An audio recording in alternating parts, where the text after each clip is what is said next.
চলুন বন্ধুরা, আজ আপনাদের সাথে শেয়ার করে নিই আজ দুপুরের লাঞ্চ মেনু। ভীষণই সিম্পল ছিল।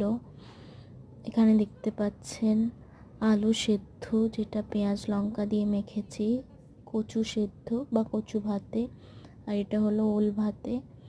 তো এটাও আমি লঙ্কা তেল এগুলো দিয়ে মাখলাম। আর এখানে আছে পামফ্রেট তাওয়া ফ্রাই, যেটা আদা রসুনের পেস্ট মশলা দিয়ে একটা তাওয়াতে ফ্রাই করেছি। আর সাথে আছে ভেজ ডাল। ভেজ ডালটা ভীষণই সিম্পল, এটা বানিয়েছি সয়াবিন, তারপরে ঢ্যাঁড়স, মসুর ডাল, ছোলার ডাল এইসব দিয়ে, যেটা ভীষণই হেলদি। তো আজকের লাঞ্চটা একেবারেই হেলদি বানিয়েছি। দেখতে পাচ্ছেন এখানে ভাত নিয়ে নিচ্ছি এবং হাজব্যান্ডকেও ভাত দিয়ে দিলাম। এই হলো আমাদের আজকের লাঞ্চ মেনু। আশা করছি ভালো লেগেছে। Thank you so much.